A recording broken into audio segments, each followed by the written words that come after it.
हर खबर पर होगी आपकी पकड़। डाउनलोड कीजिए एबीपी लाइव ऐप। उत्तर पूर्वी दिल्ली के दंगों में पर्दे के पीछे से आग में घी कौन डाल रहा था, इस बात की जांच शुरू हो गई है। दिल्ली पुलिस की साइबर सेल ने इस बारे में 1 दर्जन से ज्यादा एफआईआर दर्ज की है, जिसमें ज्यादातर सीलबंद हैं। इसमें कई संवेदनशील नाम भी शामिल हो सकते हैं। वहीं दिल्ली पुलिस ने कुल 160 से ज्यादा एफआईआर दर्ज की है। अब पुलिस गिरफ्तारियां शुरू करने वाली है। आपको यह भी बता दें कि दिल्ली हिंसा में अब तक 42 लोगों की जान जा चुकी है। ब्रह्मपुरी इलाके की हिंसा की तस्वीरें देखिए।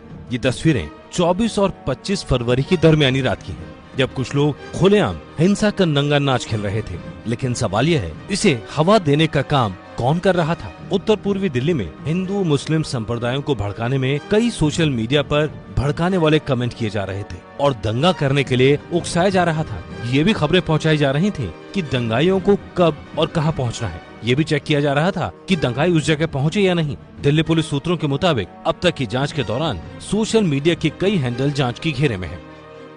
पुलिस के एक आला अधिकारी ने कहा कि एफआईआर अपने आप में खासी संवेदनशील हैं, लिहाजा इन्हें सीलबंद रखा गया है।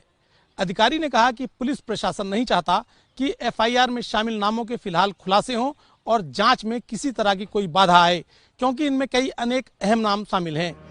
पुलिस सूत्रों के मुताबिक सोशल मीडिया पर अकाउंट की पड़ताल हो रही है। साथ ही ऐसे अकाउंट्स की जांच हो रही है जिन्होंने दंगे में अहम भूमिका निभाई। जांच के घेरे में ऐसे लोग भी हैं जिन्होंने भड़काने वाले मैसेज आगे फॉरवर्ड किए। भूमिका की जांच के बाद ही आरोप पत्र दाखिल किया जाएगा। पुलिस की जांच के दायरे में कई बड़े नाम भी हैं। ऐसा ही एक्शन कांग्रेस की पूर्व पार्षद इशरत जहां पर भी हुआ। इशरत को दंगा भड़काने के आरोप में गिरफ्तार किया गया। उसे 14 दिन की न्यायिक हिरासत में भेज दिया गया है। इशरत जहां पिछले 50 दिनों से दिल्ली के खुराजी में CAA के खिलाफ प्रदर्शन कर रही थी, वहीं रविवार को खुराजी रोड जाम करने और हिंसा करवाने में भी इशरत जहां का नाम आया है। इशरत जहां की तरह अब तक दिल्ली हिंसा में दिल्ली पुलिस ने 630 लोगों को पकड़ा है, जिनसे पूछताछ की जा रही है। पुलिस के आला अधिकारी ने बताया कि उत्तर पूर्वी दिल्ली में हालात अब काबू में हैं, लिहाजा जांच का काम आगे बढ़ाया जा रहा है। अब तक 160 से ज्यादा एफआईआर दर्ज की जा चुकी हैं और जल्द ही इस मामले में गिरफ्तारियों का सिलसिला शुरू होगा। अधिकारी ने कहा कि गिरफ्तारियां हजारों में भी हो सकती हैं। अब तक 160 एफआईआर में दंगा, आगजनी, हत्या और संपत्ति को नुकसान पहुंचाने जैसे आपराधिक धाराओं के तहत मुकदमे दर्ज हैं। आला पुलिस अधिकारियों के मुताबिक एफआईआर की संख्या 200 के पार पहुंच सकती है। दिल्ली से ओम प्रकाश तिवारी की रिपोर्ट। आप देख रहे हैं न्यूज़ एट 7। दिल्ली में जो हिंसा हुई, उपद्रवियों ने एक बीएसएफ जवान का घर भी फूंक दिया था। उस वक्त बीएसएफ के वो जवान दिल्ली में नहीं थे, अपनी ड्यूटी पर ओडिशा में तैनात थे। अब बीएसएफ ने उनके घर को बनाने का जिम्मा लिया है। ये उत्तर पूर्वी दिल्ली के खजूरी खास एक्सटेंशन का इलाका है। गली नंबर 5 में ये जो जला हुआ घर देख रहे हैं, यही आशियाना है बीएसएफ जवान अनीस का। अब तक जले हुए घर में पिता मोहम्मद मुनीस अकेले खड़े थे, पर अब नहीं। ये तस्वीरें उस बदलाव को दिखा रही हैं, जहां जले हुए सामान के बीच बीएसएफ के दिए हुए गिफ्ट रखे हैं। 25 तारीख को 10 साढ़े 10 बजे से स्टार्ट हुआ था झगड़ा, दोपहर में। उसके बाद 2-3 घंटे खूब चला। जब 2-3 घंटे के बाद गाड़ी में आग लगा दिया। बिल्कुल। ये गाड़ी कितने बजे करीब आग लगाई? ये लगाई 11 साढ़े 11 बजे करीब। फिर आप लोग घर में उस समय थे? हाँ सर, घर में थे। कैसे सुरक्षित बचे? उससे बचे, फिर पुलिस वाला हमारे को बचा के ले गया घर से, पूरा खाली करवाया घर। उसके बाद बोले ताला लगा दो घर में। उसके बाद निकाल दिया पीछे मस्जिद की तरफ, बोले जाओ सारे। आग कब लगी? आप लोग उस समय थे जब घर के अंदर में आग नहीं लगी, तो उस टाइम जब निकाला तो उसके बाद आग लगी। अनीसी नहीं, गली के सभी मकानों को दंगाइयों ने जला दिया। लोगों की जीवन भर की कमाई पल भर में ही आग की लपटों में खत्म हो गई। मैं नीचे लकड़ी का काम करता था, ऊपर मेरी रिहाइश थी, उसके ऊपर मेरी वाइफ यानी कपड़े का काम था। और अभी मैंने नहीं कपड़ा खरीदा था 8-10 दिन पहले, 7 लाख रुपए का किसी ने नहीं वहां से आया था सूरत से। और ये बहुत बुरा हाल होगा। उससे ऊपर मेरी सिस्टर रहती थी, 4 मंजिल मकान बना हुआ था ये, और सारा यानी ये समझ लो बस कुछ भी नहीं बचा घर में। ये भी नहीं कि नहीं 10 रुपए बचे और मुट्ठी भर कर ले जाए।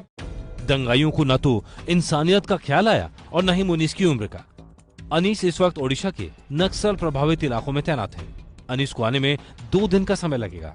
ऐसे में अनीस के पिता के दर्द को कम करने और उन्हें राहत पहुंचाने का जिम्मा उठाया बीएसएफ की डीआईजी पुष्पेंद्र राठौर और उनकी टीम ने। डीआईजी राठौड़ अपनी टीम के साथ पहुंचे और अनीस के पिता को हिम्मत दी। इंश्योर करेंगे कि इनका मकान जल्दी से जल्दी ठीक कर दें हमारे ही बीएसएफ के वेलफेयर फंड से, और इनको हम रिलीफ भी देंगे, इनको पैसा भी देंगे, फाइनेंशियली इनकी मदद करेंगे।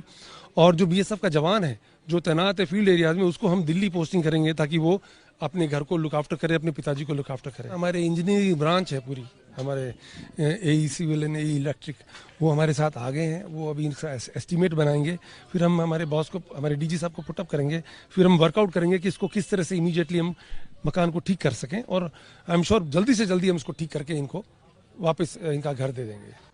अब बीएसएफ ने अनीस के मकान को ठीक करने का जिम्मा उठाने के साथ साथ आर्थिक मदद देने का ऐलान किया है। साथ ही अनीस की पोस्टिंग भी दिल्ली में की जाएगी। कांस्टेबल अनीस ने साल 2013 में बीएसएफ ज्वाइन किया था। उनकी 3 साल पोस्टिंग जम्मू कश्मीर में भी रही थी और अब नक्सल प्रभावित इलाकों में देश के दुश्मनों से लोहा ले रहे हैं अनीस। एक राहत की बात है कि बीएसएफ इस परिवार की पूरी मदद कर रहा है। अपने जो जवान जो बीएसएफ के भरोसे देश के लोगों के लिए सीमाओं पर तैनात रहते हैं, इस समय अनीस तैनात हैं नक्सली एरिया में, उनकी हर संभव मदद बीएसएफ कर रही है। Ravikant, ABP news, Delhi. News channel इतिहास की सबसे बड़ी सीरीज प्रधानमंत्री सीरीज 2 शनिवार रात 10 बजे।